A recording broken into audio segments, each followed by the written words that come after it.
Hey, Kitchen Table Wargaming fans, we are back. Oh, this is going to be a fun one. Playing some Grey Knights into some Adeptus Mechanicus. But let me tell you, folks, we have Armor of Contempt rules going on now. And today is a reveal on my channel for Tempest of War. I've been so excited since I've seen the cards were out, and we're finally getting to play them today. So we'll come back in a minute to show you armies. Then we'll talk about Tempest of War cards and deployment, etc.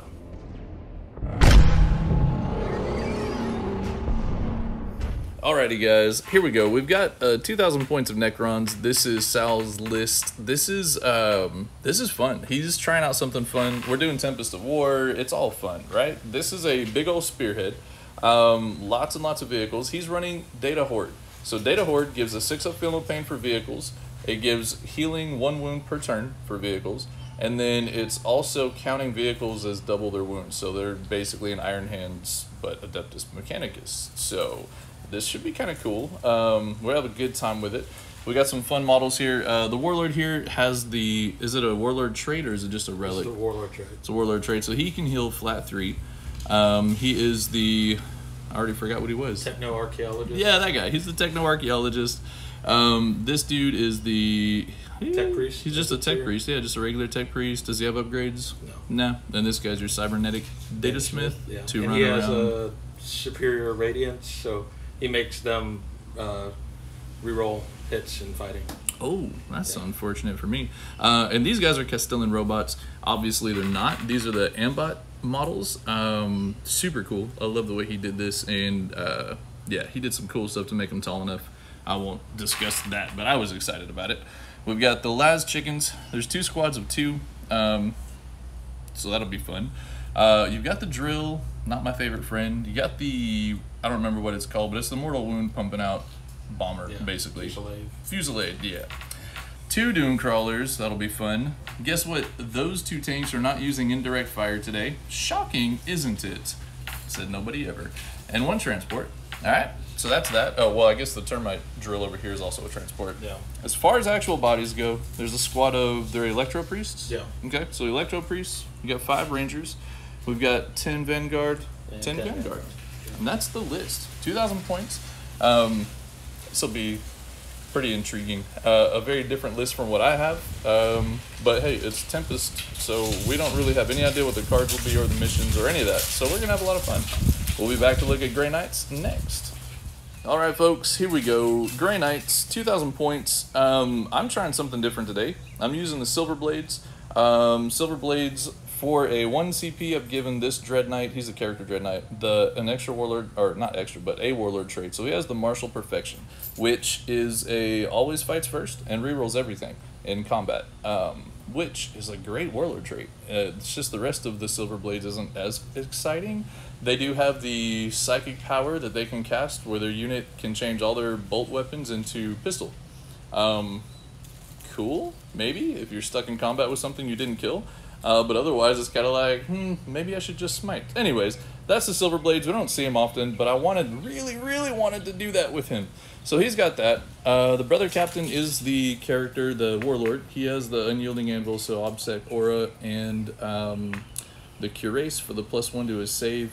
So with Armor of Contempt and the Cuirass, he has a 0-up save. Technically speaking, we're just kind of laughing about that. It's silly. If I go into Tide of Shadows, I'm a -1 save.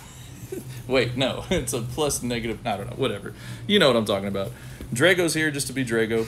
The Tech Marine is here to be the Tech Marine. I was debating back and forth. I'm going to go ahead and do it. I'm going to bite the bullet and spend the 1 CP to give him the flat 3 to heal on vehicles. So he'll have that relic for that. Then 2 heavy Dreadnoughts. They've got the plasma and combat weapons.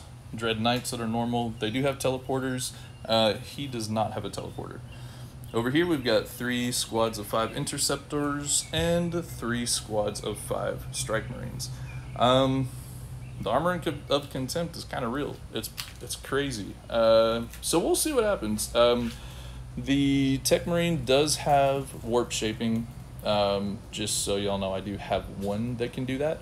And then all the rest of the spells are kind of the standard ones you would see with Gate of Infinity on the other 2 there, and some Empiric Amplification, stuff like that.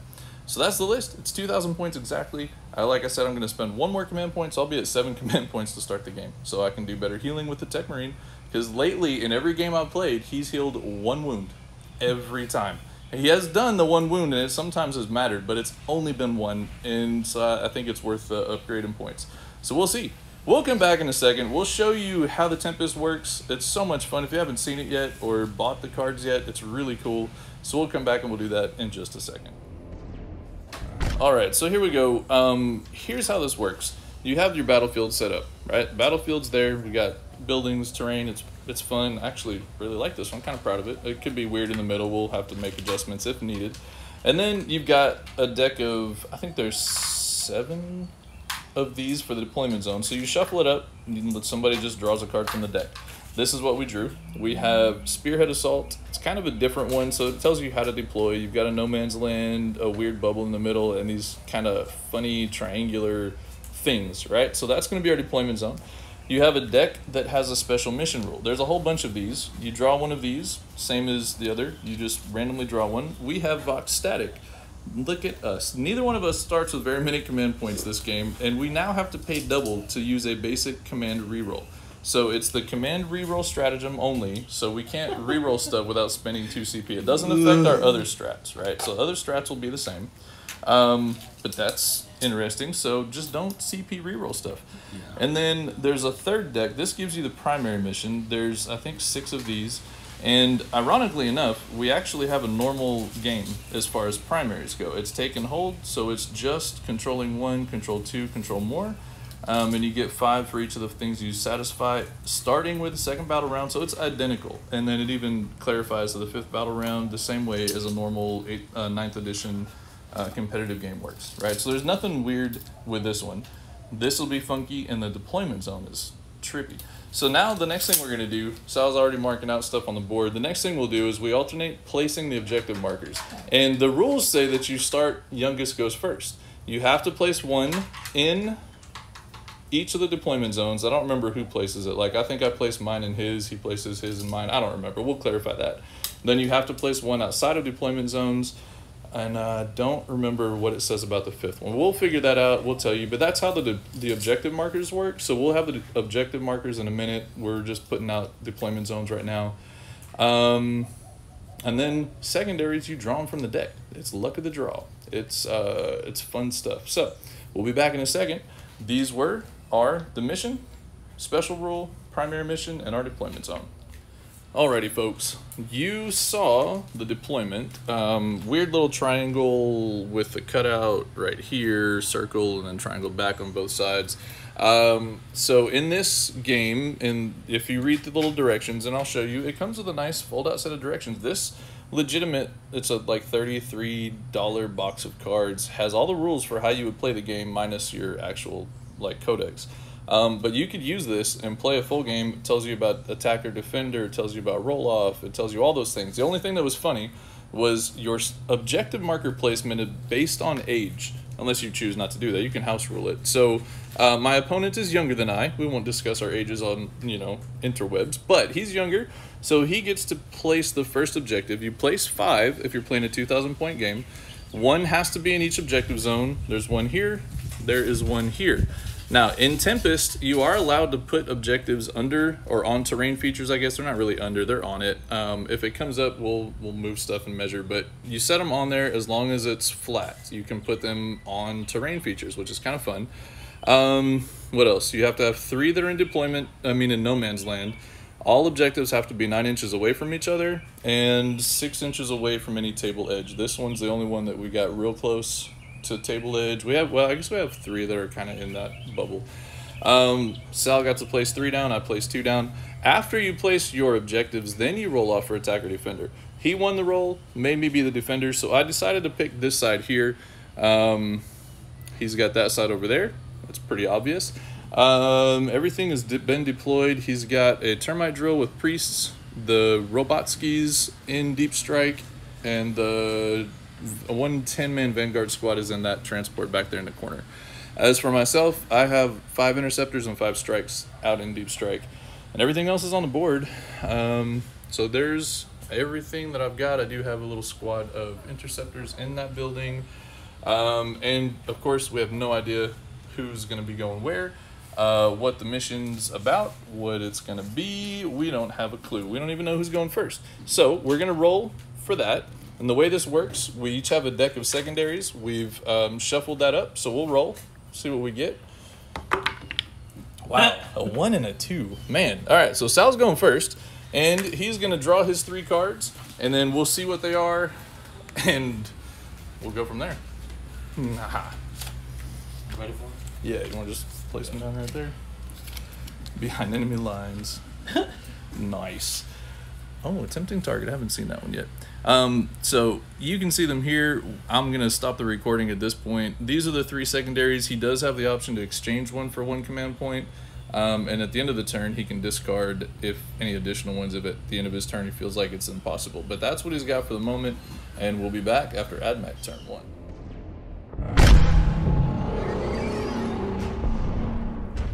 Alright, so we're done with AdMech turn 1.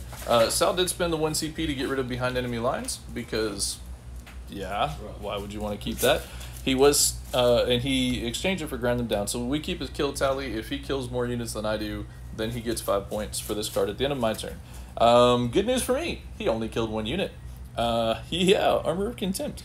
This one, attempting target, I had not seen this before. This is an interesting one. I choose an objective that he has to hold. It has to be in no man's land, and he has to control it by the end of his turn. If he does, he gets 5 points. So I said, yeah, we'll take that one. There was no way for him to get to that and control it. Well, there was, but he would have had to give up deploy teleport homers to do it. Oh no, your aircraft can't control an objective, can it? So yeah, that's how that was. He was stuck. He had one thing that could move far enough to get there. Then deploy teleport homers. Now, the wording in this does not specify that you can't do this with any vehicles or aircraft. That's how that works in 9th competitive play. In Tempest, you could do it with a vehicle, such as an aircraft. Does not exclude that. So, and it's at the end of the movement phase. So homie flew over here, dropped bombs on this dude's head. He got 6 mortal wounds off on me, and I shrugged 3 of them. And then he landed there, and that guy is deploying the teleport homer. If I can kill that before the end of my turn, then he won't be able to score teleport homers. If I can't kill it, he gets the teleport homers, and huzzah hurrah for him. It's kind of fun. I like this. I think it's cool. In his shooting phase, despite my Armor of Contempt, my Dreadnoughts had 4-up saves against his Las Chickens. I made 1 4-up save against Las Chickens. It's embarrassing. I rolled so many 3s. So that guy is, the one guy died. He did not explode. This guy took another, so he's down to 4. He shot tanks and tanks and tanks.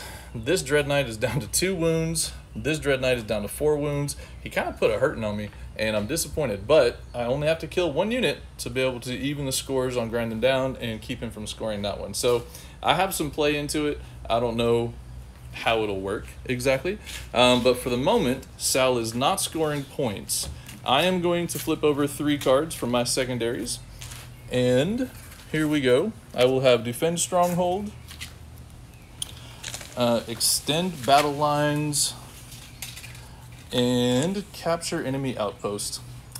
I think we could be in a spot of bother. Those are going to be mine. We'll come back for Grey Knight's turn 1 in a second.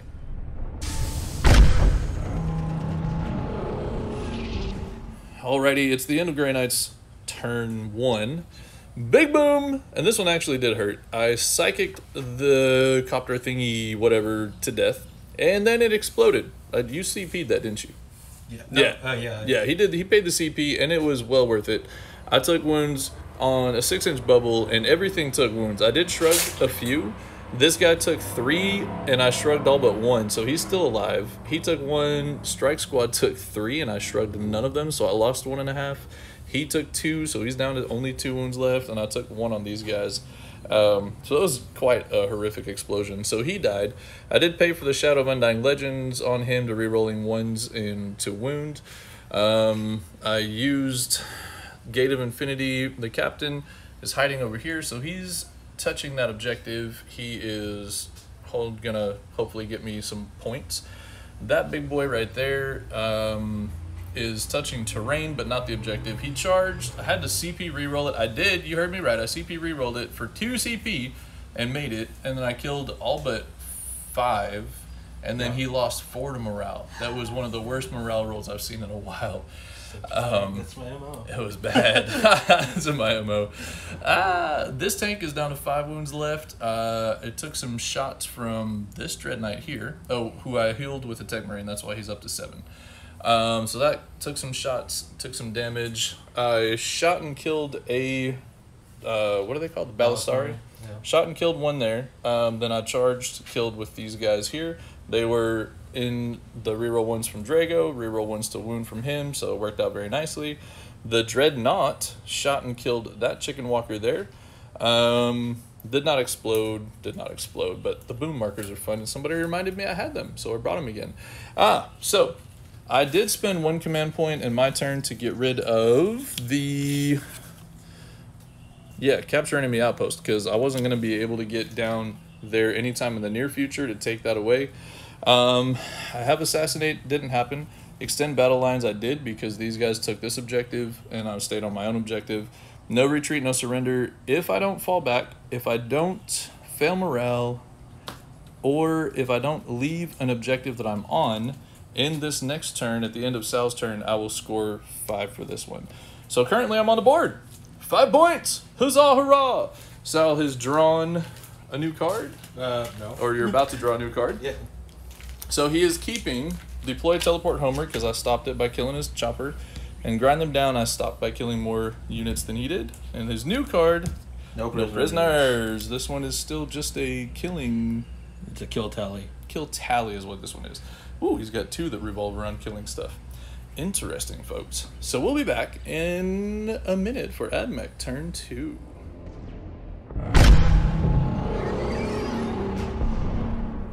Wow, guys. AdMech turn 2 is done. This little man rolled in, saved, made his morale. Proud of him. These guys flamered 1 guy off, and then they charged, and the robots killed 3. So I pulled out away from this guy, so he did not fail. He could not get in and hit him, but they've stolen that objective there. These guys took shots from something. I think it was some DACA shots from this guy, and I failed a save. Yeah, it was real bad. All right, let me just say, the Armor of Contempt, excuse the wind, it's going to make some noise for us. Armor of Contempt was wildly strong in this battle round. My Dreadnought that did die, he only barely died. He failed a single save that was a 2 damage weapon. Eventually. And that was after 2 or 3 different things shot at him, and I saved all kinds of stuff that I had no business saving. So that's all of that flank. This Dread Knight, yes, the one with 1 wound, he still has 1 wound. You know how many saves I failed? I failed 1. That's right, I failed 1. I did spend 2 command points to CP reroll that, and I saved it. And then he tanked everything else that was dished out at him. This Dread Knight saved everything that was shot at him. The Armor of Contempt doesn't even apply to them, but I had Tide of Shadows still, and the because of where he was at, he was far enough away to be able to still get the light cover save for that. And he was -1 to hit because he's in the dense terrain. He was also -1 to hit in the dense terrain. So these guys just rolled like bosses. The mortal wounds from these guys coming in and charging and then hitting him are what dropped him from 7 down to 4. So they did a lot of work against him. That was pretty impressive. What else? Over here, this group jumps out of the termite drill, deploys teleport homers. Kind of disappointed. There's no way to shut it down. So he succeeded on deploy teleport homers. They pulled that off. Did not shoot. This thing shot. Multi-meltas. Killed 3. He shot storm bolters at that to take that 1 wound off. Didn't do it. He's fine. It's redonkulous, guys. I took 12 shots from one of these guys. This one, I think, shot into them and only killed 1. I did 2 wounds. It was Armor of Contempt plus Tide of Shadows is super saucy. So he did score teleport homers, so he got 5 points for that one. He has drawn no prisoners, which I think you saw. This one, you actually have to kill 30 wounds from your opponent's army. He's at 24, correct? 24, which if that Dread Knight had just died, he would have already had it. Ahaha! Grind them down. He killed a single unit. Again, it is bananas, people. It is bananas. The Armor of Contempt changes that entire game. So that happened. kind of entertaining. So the other thing that happened points-wise, he had 5 on primary, because he was holding this one, but I was on the other stuff, which he's going to swing that next turn, or this next time when we count. What was the other thing that happened? Oh, I scored my no retreat. Is that what it's called? Mm-hmm. Yeah, no retreat. I did not fall back anywhere, and I did not run away anywhere, so we're good. So that's the end of the turn. I need to add one more card. So no retreat is done. So the only card I still have in play is Assassination. I now have Bring It Down, and I now also have Area Denial. I'm pretty sure Area Denial is real bad news for me. Actually, I might be lucky, and it might be a bubble. It's a 12-inch bubble. There's a chance, folks. We're going to have to do some measuring, but there's actually a chance I can do this. Ooh, it gave me chills. All right, we'll be back for Grey Knights turn 2.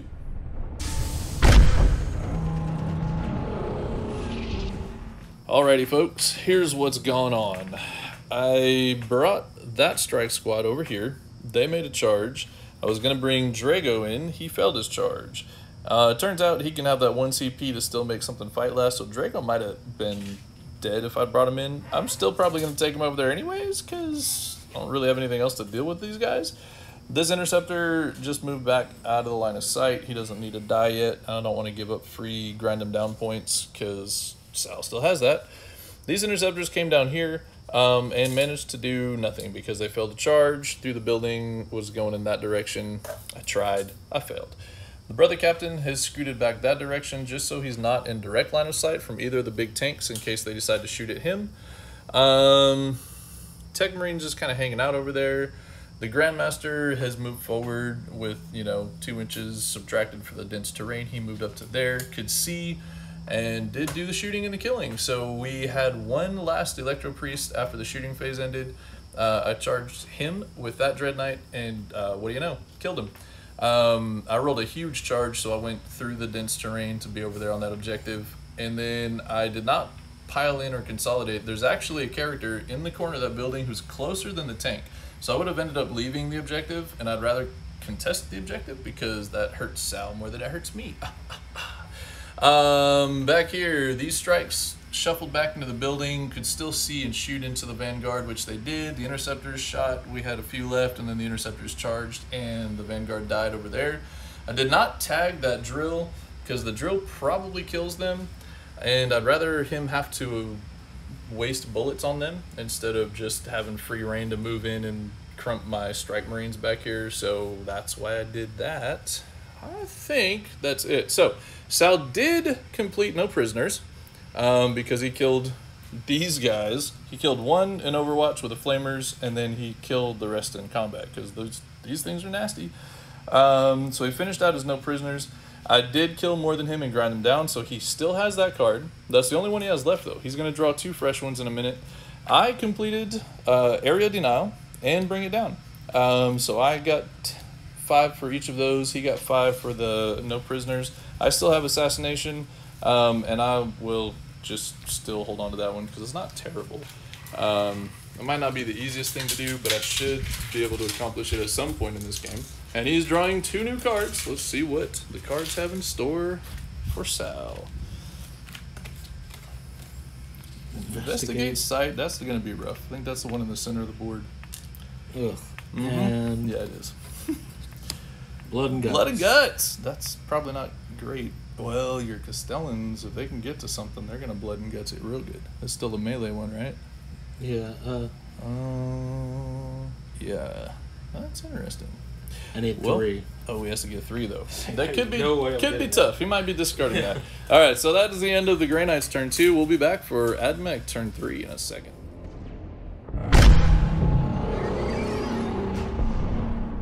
All right, so the end of the turn, he redrew a card, and he got Raised Banners. Cheeky. All he has to do is raise a banner. Guess what? They can raise a banner. Raise banner. It's done. Wow. Amazing. We did some shuffling. These guys moved. They moved. We did a lot of shooting into the 1 wound Dread Knight. Actually, it didn't take a lot. He failed everything. Then that Dread Knight on 7 wounds also failed everything and is now dead. Of course, he was shot by multi-meltas, so there's that. Because the tank, the drill, it moved around.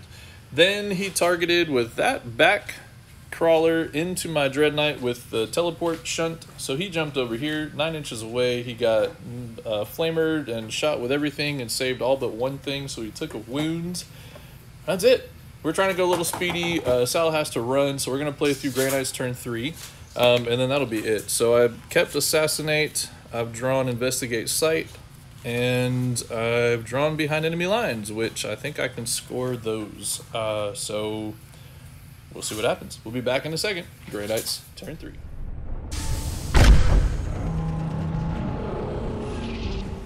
Hey, it is the end of Grey Knight's turn 3. This dude, surprisingly not, made his charge. He did cast Empiric Amplification instead of any smiting or anything, so the many damages went through and killed a Castellan robot.